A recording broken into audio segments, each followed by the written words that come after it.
storyteller. Please put your hands together for Salem.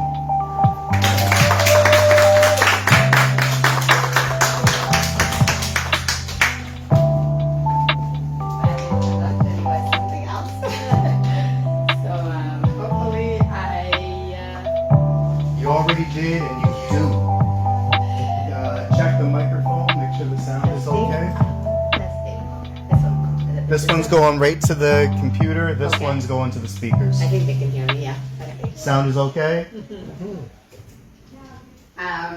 So before I start, I just want to introduce my aunt, my second mom that's on the side, and my uncle that's not here, or that just left, is probably running around doing other things. She is making what we call in Eritrea and Ethiopia our traditional coffee. As you can smell the beans being roasted. And usually when you have visitors and it just, passing by time, we do make coffee. So please feel free to try it. If you are a coffee drinker, it's very strong, so it's like equivalent to like an espresso. I left it in the fridge for now. There's milk in the fridge if you want to just kind of dilute it a little bit. I don't want you guys to have problems sleeping tonight, and I don't want it to be my fault. So it is very strong, but if you would love to try it, she is making some coffee for us today, because I felt like there wouldn't be a story time or a shared space without a coffee ceremony happening. So that is why I asked her at the very last minute if she said, okay. That's what mommies and aunties do. They're always there for you. So please feel free to share some when she'll ask who would like some coffee. You can have it plain with milk or sugar. And I hope you enjoy.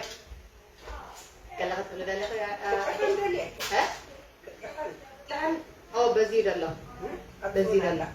Okay.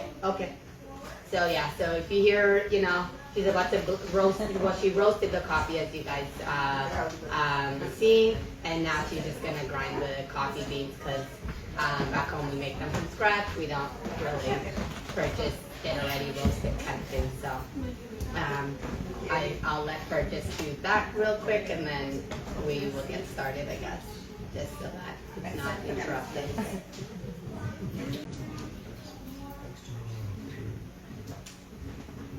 So what my daughter is sitting over there with one of the aunties. What my daughter and I are wearing a traditional outfit that is called Kidan Habasha. And then my aunt is wearing the scarf, which is called Natsala.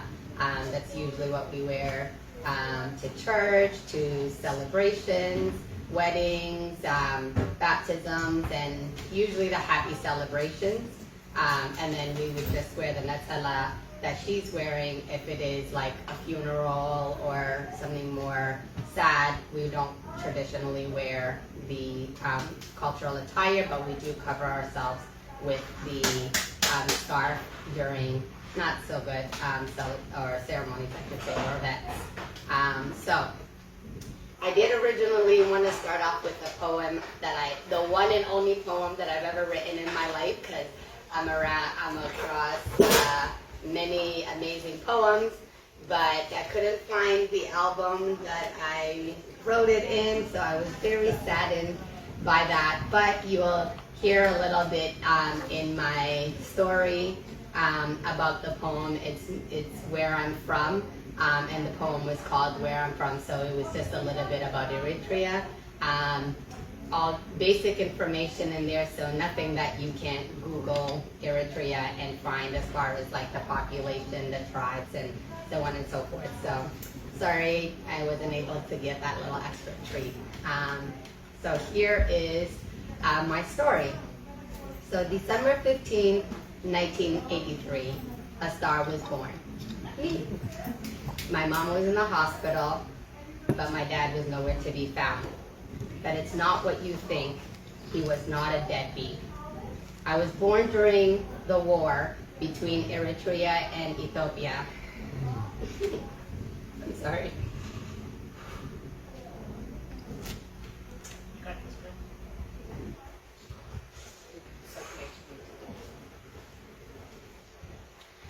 I was born during the war between Eritrea and Ethiopia.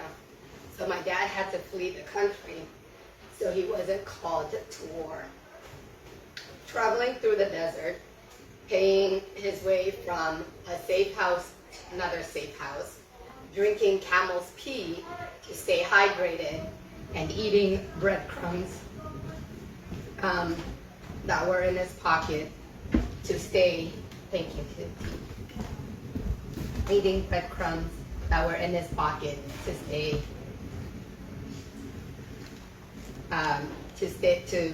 to be full. He finally made it to Sudan, a country south of Eritrea. This is when my mother told him she was pregnant with baby number 4. My Baba told her to name her Salem. It's short for Salem, which means Jerusalem in English. My Baba then immediately called his best friend and told him his wife just had another baby, so I need you to take care of them in my absence. Fast forward 2 years, my mother packed my siblings and I, and we traveled to Sudan to reunite with my father. She walked with 4 children under 10 years old, what would be equivalent to 1,000 kilometers. That is like walking from Windsor to Ottawa and then back to Toronto. There was landmines everywhere, and we couldn't talk to too many people because we did not know who was Eritrean, we did not know who was Ethiopian, we did not know if it was somebody trying to flee the country just like us, or we didn't know if they were somebody that was trying to catch those who were trying to flee the country just like us. My mother couldn't tell my father via phone because all the phones were tapped in the country and it was way too risky. Remember, we're still in a war zone country. But we had to think fast because if the government found out that my father fled the country, they would hold us hostage and wait till he returns. And when he did return, he would immediately be jailed. We finally made it to Sudan, but around the same time, my father got accepted to move to Canada, the promised land. We missed each other by a couple of weeks. I was 2 years old, and my senior siblings were exactly 1 year and 10 months apart from me. We now have to wait until my father gets settled into Canada and sponsor us. It took 3 years for the process to happen, and on March 15, 1989, we were reunited with my father. I remember waiting at Pearson Airport in Toronto, staring at all these different people of different shades, different sizes, and telling my mom, "Mama, that man over there is staring at me through the glass." She laughed at me and said, "Salim, that's your Baba." I said, "No, it's not. We left him in Eritrea." That was the man that I thought, my dad's best friend, who I thought was my dad because his children also called him Baba, and he didn't treat us no different. My siblings and my mother ran to my Baba with open arms, and they all shared some joy. But I was a little bit hesitant. I was confused because I thought my dad's best friend was my Baba. The hesitation didn't last too long as I saw the joy that it brought my family, and I didn't want to be left out. We hugged, and then we went and grabbed our luggage and headed towards our car. Now the Canadian adventure begins. It was a snowy day. As I mentioned, we did come in March. Something that we have never seen before. My sister and I held hands as we tried to dodge all these snowflakes. We thought they were things that were going to hurt us. But my brothers, who were older than us, decided to run out and experience what these snowflakes are. We noticed that they were landing on them and they were melting and they weren't hurt. That was the most fascinating thing to me and my sister, which is what we would call now a winter wonderland. Everything was so different. The amount of people that we saw, the different heights, the different weights, the amount of cars, the amount of traffic lights, and these tall buildings. We had never seen such thing. The drive from from the airport to my father's place was about 15 minutes, but it felt like an eternity. We get to his apartment and we thought he was living the dream in this high-rise building. It was a one-bedroom apartment. We were fascinated by the elevator to get to his apartment that was way up high. We entered his unit and we see a kitchen, a living room, a TV, and a balcony. An apartment so neat and empty, unlike the ones that we are so used to back in Eritrea, compact with so much stuff. We entered the bedroom and there was 2 single beds in there. My sister and I were going to share one bed, and my brother and my other brother were going to share another bed. My parents were going to sleep on the sofa that turned into a bed. And that was so fascinating to us. My siblings and I kept on pulling the bed out and pushing it back in, and pulling the bed out and pushing it back in. We even begged our parents, please let us sleep on the couch, please let us sleep on the couch. And so while we slept on the couch every so often, my parents slept on our single beds. Such a small apartment, but filled with so much love and joy. 6 months later, we get accepted for government housing. A 3-bedroom apartment, a 3-bedroom townhouse with 3 floors, with a front yard, a park within arm's reach, a school, a swimming pool, basketball court, baseball diamond, soccer field, you name it. We were so elated at this point, we didn't think it was going to get any better than the 1-bedroom apartment that we had. And here we are now in a 3-bedroom house. My parents and their friends started unpacking as we explored the neighborhood together. There were swings and slides, and our dad had a soccer ball for us to play with. As you know, most Africans and Europeans love soccer. Then we started noticing that there was a lot of kids that were speaking a language that was very foreign to us. And we were speaking a language that was very foreign to them. I looked over to my left at a park, and I noticed this little girl that looked very similar to us. I asked her name and where she's from, and she told me she was Ethiopian. I ran home and told my mom about her, and we decided to introduce our mothers. They were getting along so much, and she decided to help my mom get familiar with more people in the area and where we can go shopping for groceries, for clothes, and just the everyday things that we take for granted. Needless to say, my childhood was full of so many adventures on how to navigate this place called Canada. But trying to fit in without losing my identity, my parents did a great job in keeping our culture in us through the churches that we belonged to, our community gatherings that we attended, and so much more. We had a big community in Toronto. My father went from being a professor at a university in Eritrea to a taxi driver in Canada. My mother sacrificed her education as the oldest daughter of 10 children to help her mother raise her siblings, to being a housewife and in my opinion, the best seamstress in Canada. Self-taught. We weren't able to go back to visit Eritrea just yet, but once we got our Canadian citizenship, as well as saved up enough money, we went back to visit. We came to Canada when I was 5 years old, and we returned for our first visit when I was 17 years old.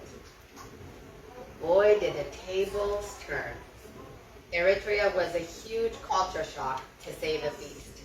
Coming to Canada at such a young age, I don't remember too much about my humble beginnings. A one-bedroom flat is common in Eritrea, packed with so many beds, including one in the living room, similar to our first apartment when we first moved to Canada. My siblings and I had to share, similar to our first apartment where my siblings and I had to share 2 single beds.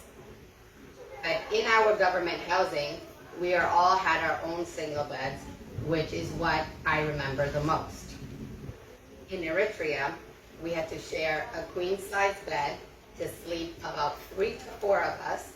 It was 2 single beds in the same room for my uncles to sleep in, and my grandma and aunt slept in a single bed that was in the living room area. There were cracks in the walls and holes in the ceilings.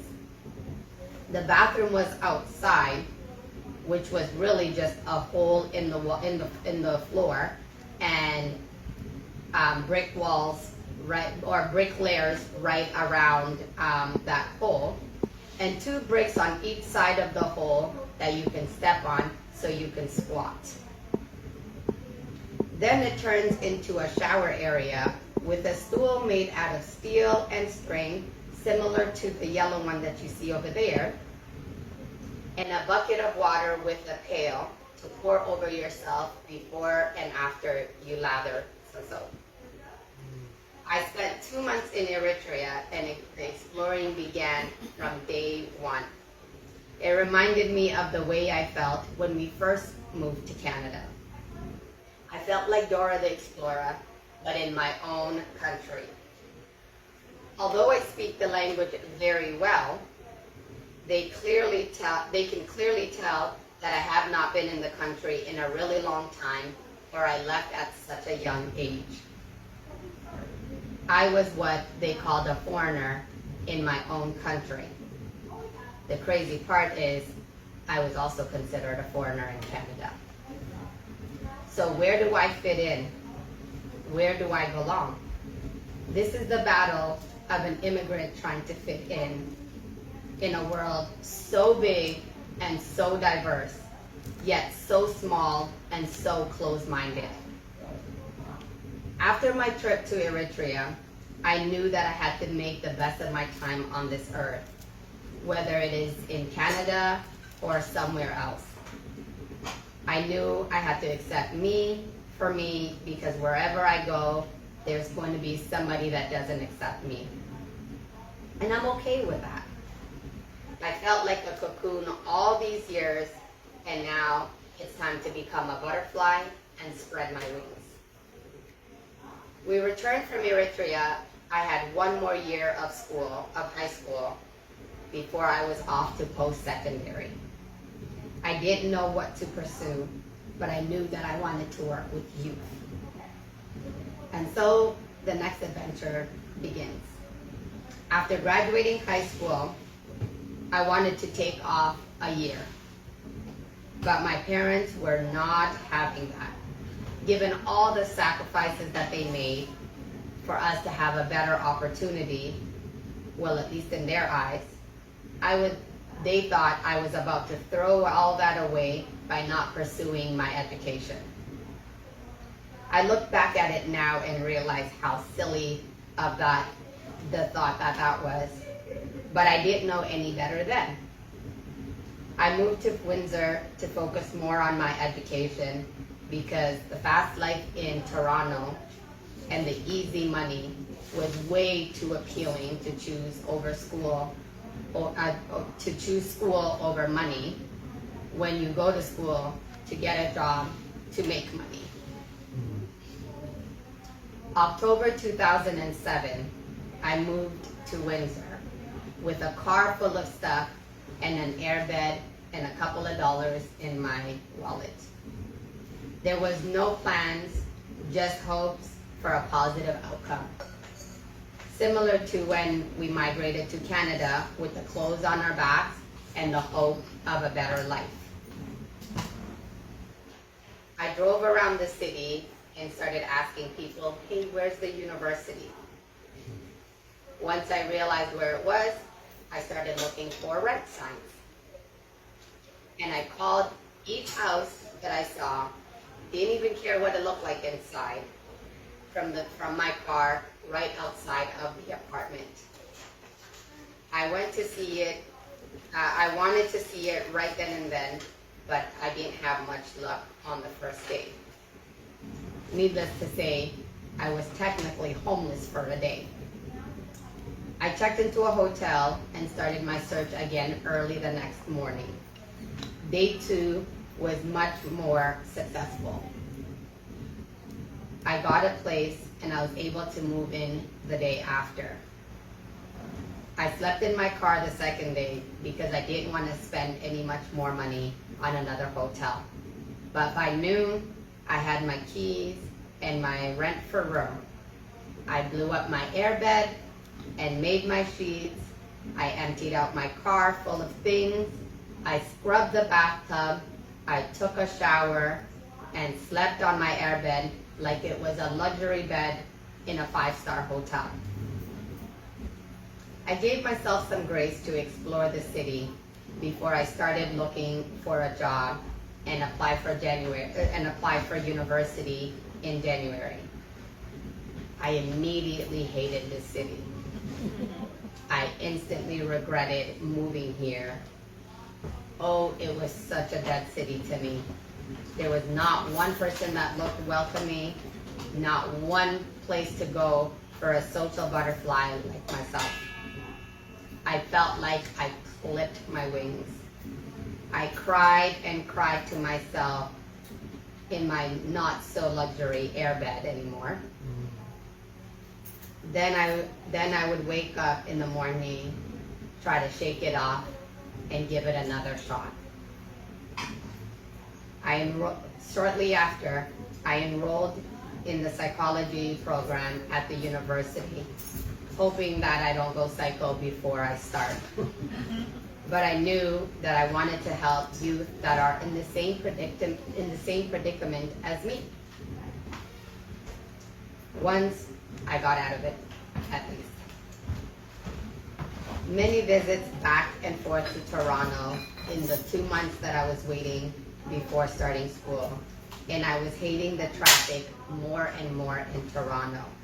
Because we all know Windsor at the time had no traffic. January came before you knew it, and I was all ready for school. I got my backpack and my binders and highlighters to be a studious person. My first semester was a huge success, and then followed by summer courses as well. I traveled back to Toronto most weekends, but this time I had a purpose to come back to Windsor. I had school. My parents were so proud of me, and my mom would even send me with enough food to last me the whole week.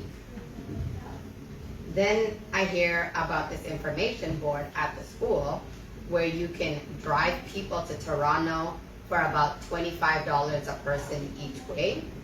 Oh, I was making a killing. So at least I thought that.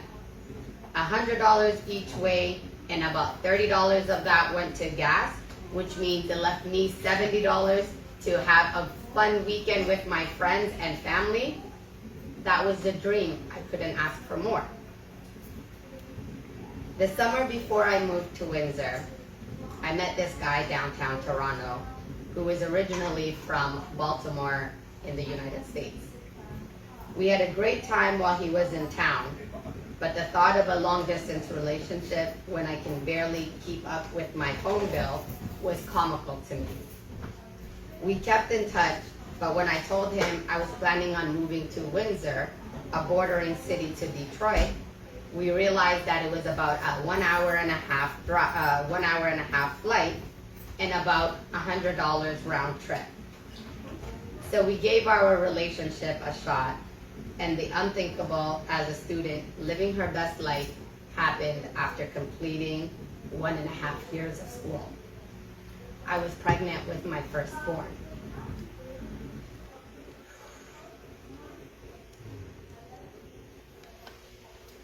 I felt like my world just shattered before my eyes. I was living the dream. My parents were so proud of me. My future was clear. I was going to graduate and move back to Windsor. I was going to graduate and move back to Toronto and help inner city youth like I thought. How am I going to do all of this with a child when I can barely take care of myself? I remember asking one of my friends, what should I do? At this point, all options was on the table because I was numb. She told me to have an honest conversation with myself and ask, do you really have room to raise a child in your life? That was the question that will give you clarity. Once I got the confirmation from the PSIC and the second confirmation from the doctor, I found out that I was about 2 months pregnant. Then I started to read up on it. Things you shouldn't do while pregnant. And I did almost everything on that list because I didn't know I was pregnant.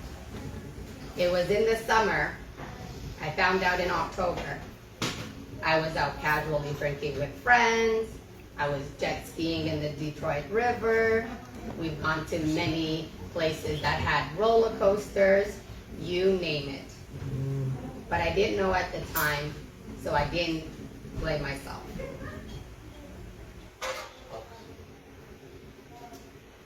So then I thought to myself, oh my goodness, I didn't know I was pregnant. What if I end up having a miscarriage? What if my baby comes with complications? Maybe it's best that I abort this child and forget about it. This way, I can resume back to my life, make my parents proud, and move on with my dream of saving these youth like myself. But how can I save them when I couldn't even save myself? Well, once I came to terms with saving myself and facing the disappointment of my parents, I knew I was going to prove the world wrong, and being able to finish school with a newborn was what I was going to accomplish. I felt like I will have something to live for.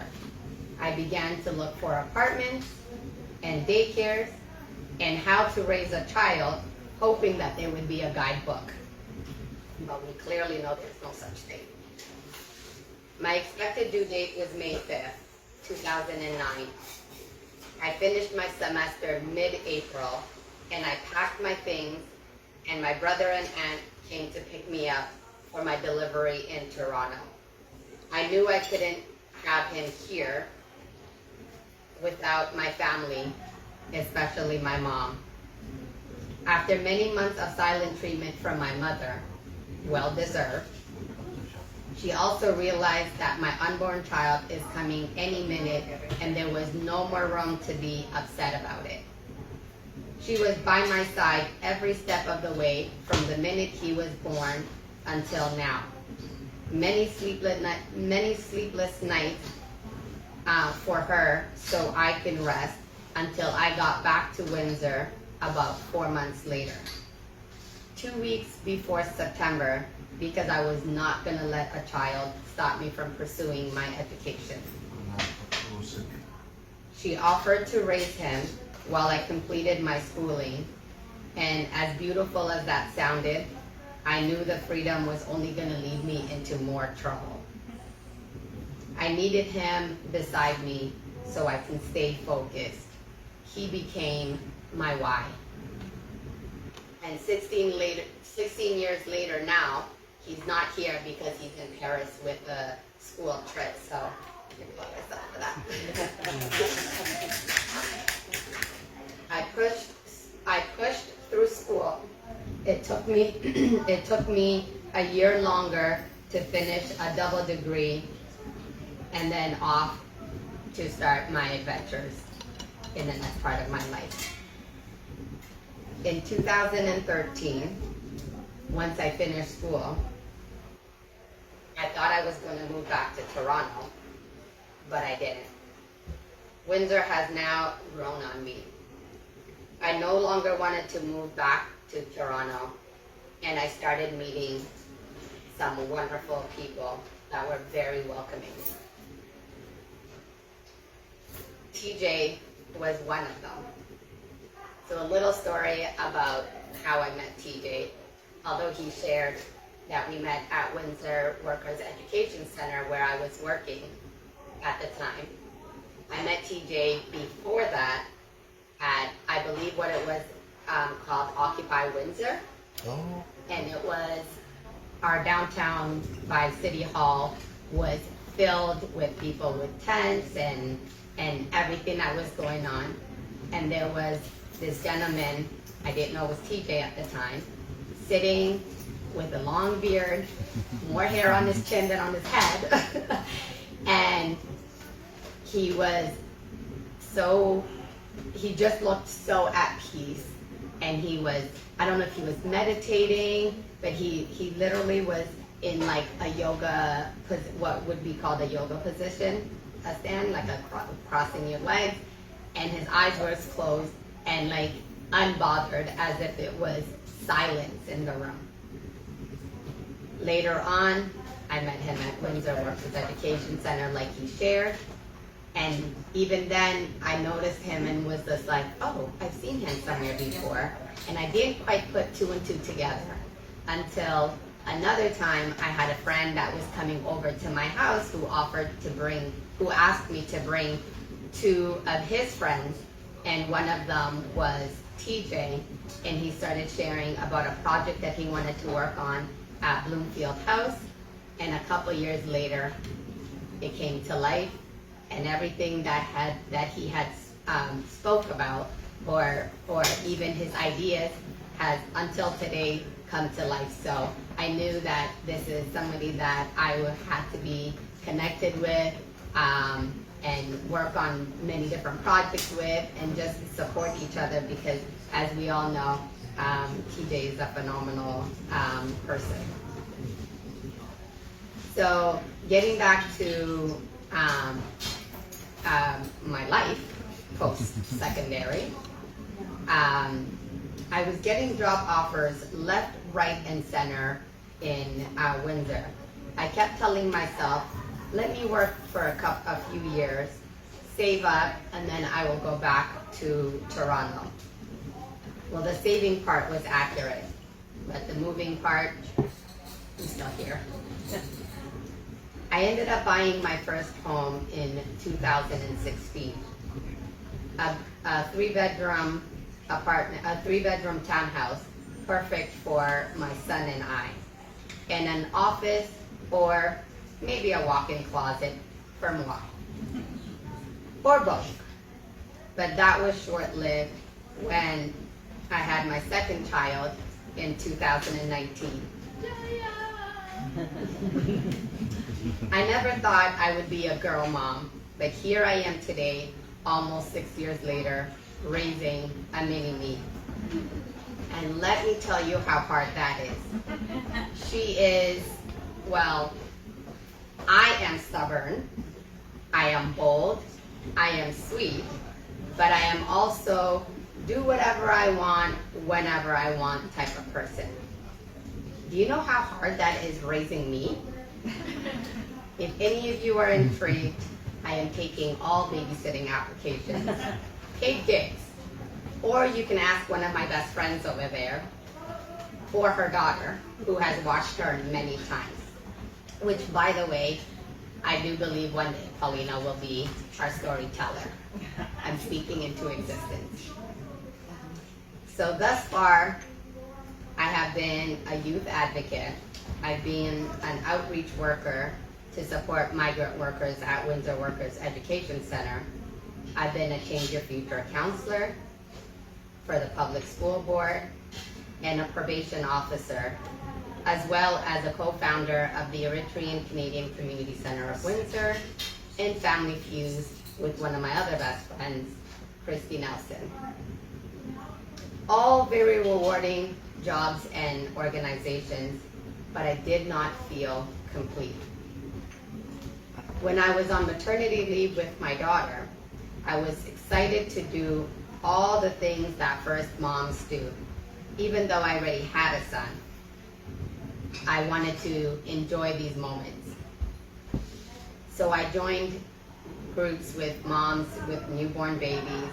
I saw myself walking in the mall with drinking tea in one hand and pushing a stroller with the other hand, and swimming lessons where we both get to swim together and she is in my hands and I blow in her face while I dip her underwater, and even take naps while she naps.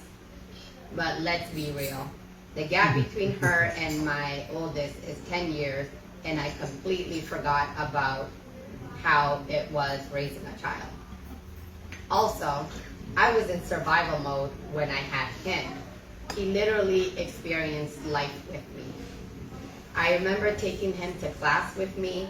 I remember people offering to play with him while I studied at the university because they saw me flipping a book in one side and rocking my baby's stroller with my foot on the other side. On the other side.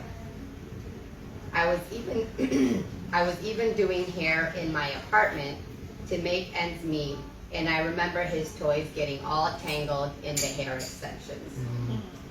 With my daughter, I was on paid leave with a low mortgage and no financial issues. But of course, that dream of being on maternity leave was short-lived. 6 months in, the world was shut down. Although I was not affected financially, I did not know how long the pandemic was going to last. But being one of the last hirees as a probation officer, I did not know if I was going to still have my job. I had to think fast, as I only had until mid-August of 2020 before my maternity leave ended. Once the schools were shut down, I had packed my things and went to Toronto to be with my family. While my siblings still had to work from home, I cared for my kids and my parents and did all the shopping and wiping down all the groceries and packs and packs of Lysol, and delivered all of the groceries to all of my siblings while my parents watched my daughter. My sister-in-law came home one day with a reusable mask, and my mom laughed at how poorly it was made and went into the basement where she had all her sewing materials and came back up in 15 minutes and made a way better mask for ply. We all were shocked and asked for one, but I thought a step further and posted it on my social media. And so the adventures of my entrepreneurial journey begins. Overnight,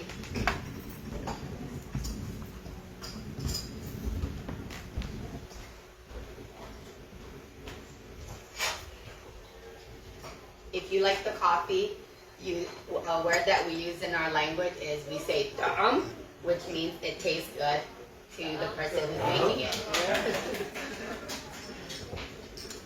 Overnight, I posted the pictures on social media. Overnight, my phone was flooded with messages. We made about $9,000 worth of masks in 2 months. About $250 of that went into materials, as my mother already had a lot of scraps. from years of sewing. I was making daily trips to the post office, shipping masks as far as Europe. We donated about $2,000 to our home country in Eritrea, and my mom and I would have some of the rest. During this time, I had numerous people ask me to do their hair. They all were willing to take a COVID test outside of my house, outside of my parents' house actually, wear a hazmat suit and a mask. I wasn't concerned about catching COVID at that time. Although I was in a house with an infant and 2 seniors, I was more concerned about their thought and why they were getting their hair done, because where are they going? I started looking more into it and thought to myself, if people are willing to pay to get their hair done in a world pandemic, I have a skill that will never go out of business, no matter what. And a robot can never take over. Although I haven't seen a few of them, but the people that I know, they won't dare let a robot touch their hair. A friend of mine called me around May of 2020 and told me he's about to open a barber shop, and there was a vacant space right next door. It was a perfect space for a beginner. I looked at the space and asked the landlord for 2 months of rent-free. And the lease was going to start in August, making my first payment in October of 2020. When he agreed, I realized, okay, this is real. So I went home and Googled how to start a hair salon business, and my search began. I knew that I knew how to do hair, but I didn't know anything about business. I was going to learn real quick, though, as August 30th, 2020 was right around the corner.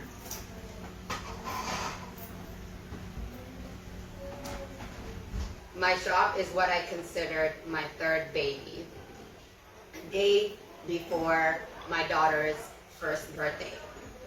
It was a surprise.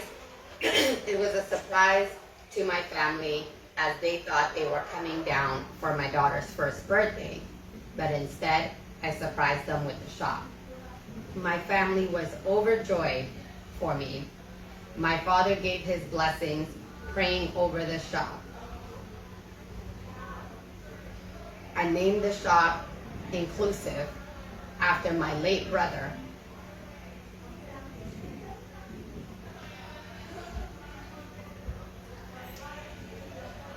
who was killed in the streets of Toronto due to a senseless act of violence. And I placed his picture right above my cash register, as that was the first place I looked at and went to when I opened my shop every single day.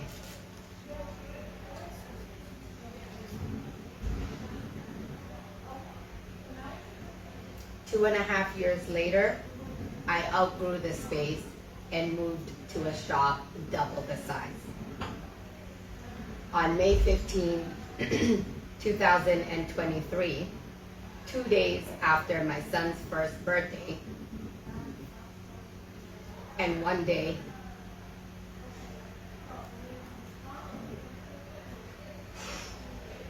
after my father's death date, I remember getting the call a week before my sister stated. I remember getting the call a week prior by my sister saying that my dad is in the hospital. I didn't think too much of it, as he was getting much older, but I knew it was something serious after I asked to speak to him, and they said that he can't talk. I canceled all my clients and drove down to Toronto immediately. I knew when I seen him that his time was coming to an end.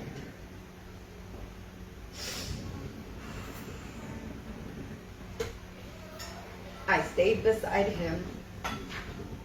I stayed beside him for his last 3 days of his life until he took his last breath on May 14 around 9 a.m. I wept and wept for my own selfish reasons. Who was going to walk me down the aisle on my wedding day?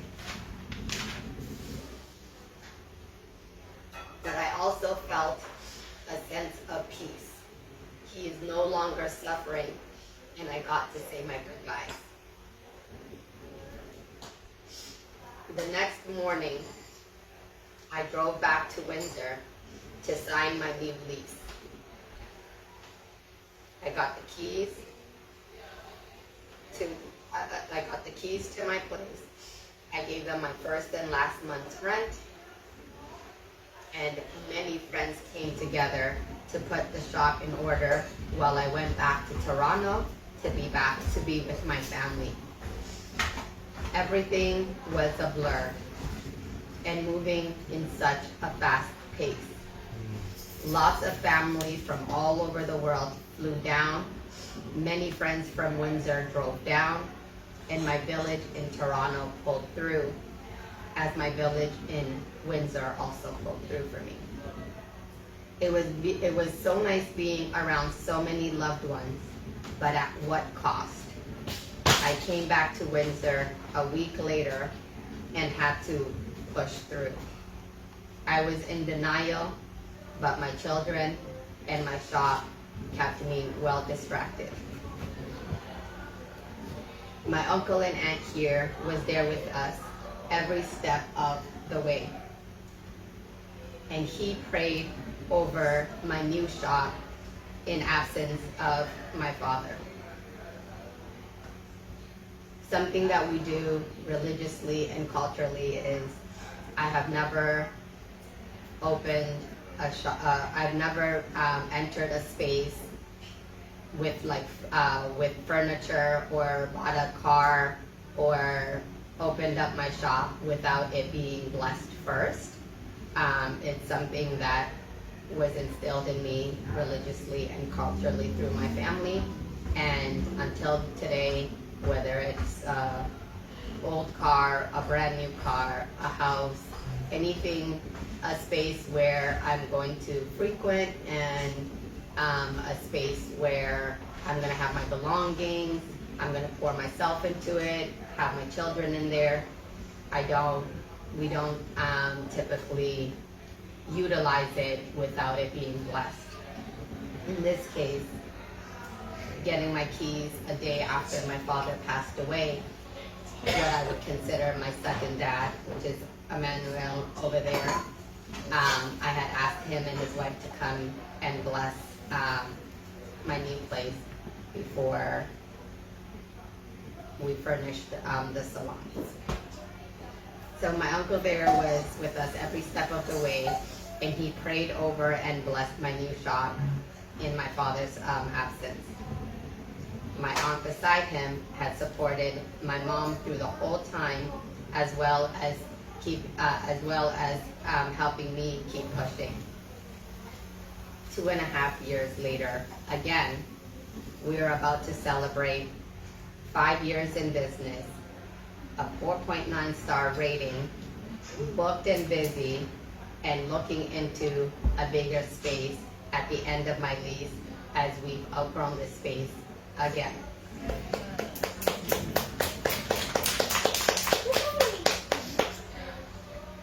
I look back at this journey and thank God each day. Some people might consider me lucky, but I look at it as I'm truly blessed. I have 2 guardian angels watching over me every step of the way, and I couldn't be more thankful for the life that my father sacrificed to bring us to Canada and live the life that we were able to live. This is my story, and I'm thankful for this opportunity to have shared it all with you. Thank you.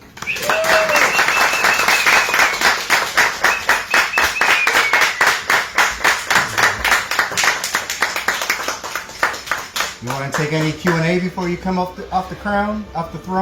Sure. Okay. Tribute. Huh? We have to pay tribute. Yeah. Right. Does anybody have any questions they'd like to ask? Hi, my name's Jennifer. I'm just wondering what characteristics of your dad do you think you embody?